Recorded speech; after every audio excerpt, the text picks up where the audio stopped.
نبدأ بالصلاة على رسولنا الكريم محمد صلى الله عليه وسلم، فصلوا على خير البشر.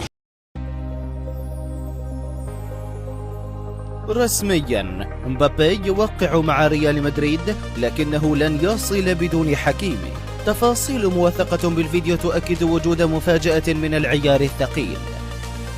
قليلة هي المسلسلات التي تمتد فصولها لأكثر من 7 أعوام، ومن الصعب دائما أن تكون نهايتها سعيدة، لكننا نبشركم اليوم على الأقل أن مسلسل انتقال كيليان مبابي إلى ريال مدريد انتهى بشكل رسمي، والإعلان الذي يريد جمهور ريال مدريد سماعه منذ قرابة عقد بات رسميا اليوم. لكن هذا التوقيع يحمل مفاجأة مدوية ستهز سوق الانتقالات والليغا معا، وتتركنا نسأل ما إذا فاوض مبابي على أمور مختلفة عن المال هذه المرة. وقع كيليان مبابي عقده مع ريال مدريد بانتظار فقط الإعلان الرسمي والتقديم نهاية الموسم. هذا ما انفردت به صحيفة ماركا الإسبانية، وأجمعت عليه جميع التقارير الرياضية القادمة من إسبانيا مؤخرا.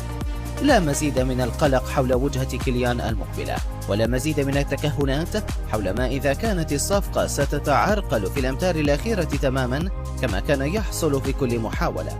لكن المفاجئ جدا هو تفاصيل هذا العقد الذي لم يتوقعه أحد، لأن صفقة مبابي لن تكون وحيدة على طاولة حفل التقديم في سانتياغو برنابيو، فكيليان سيأتي حاملا معه مفاجأة كبيرة جدا وصاعقة لجميع المتابعين، والدلائل موجودة بالصورة أيضا. سنترككم مع تفاصيل العقد المعلن والمفاجأة التي لم تكن تخطر ببال أي مشجع على الإطلاق.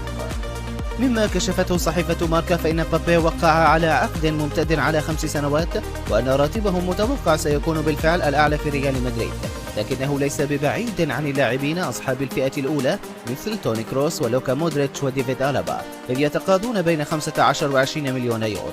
ويأتي الراتب أقل مما كان سيحصل عليه عام 2022، إذ اتفق مع ريال مدريد على تقاضي 26 مليون يورو صافية حينئذ، لكنه لم يوقع العقد، وجدد لسان جيرمان مقابل 32 مليون يورو في الموسم. وأوضحت الصحيفة المدريدية أن إجمالي ما سيحصل عليه مبابي سنويا في الريال لن يتجاوز 50 مليون يورو، حيث سيتم تخفيض مكافأة التوقيع إلى ما دون 130 مليون يورو قليلا، وهو المبلغ الذي كان قد اتفق عليه في مفاوضات 2022. لكن المال ليس هو الدافع الوحيد الذي حث كيليان على التسريع في التوقيع مع ريال مدريد، فهناك عامل مهم جدا بالنسبة له أيضا، وهو صديقه أشرف حكيمي لاعب ريال مدريد سابقا وصديقه المقرب جدا. وفق تسريبات وسائل الإعلام المقربة من نادي باريس سان جيرمان، فإن ريال مدريد أبدى اهتماما كبيرا بضم اللاعب الذي يبحث بالفعل عن مخرج هذا الصيف.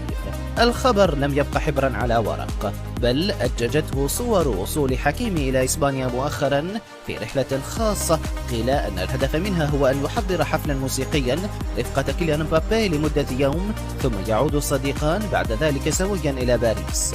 الكلام عن انتقال حكيمي إلى ريال مدريد بدأ الصيف الفائت، عندما نقل عن كارلو أنشيلوتي اهتمامه الكبير بضم الظهير المغربي، وقابل هذا الاهتمام تعليق مثير جدا للاهتمام من وكيل أعمال اللاعب، الذي أكد أن حكيمي سيكون مهتما جدا حال وصوله لعرض من ريال مدريد.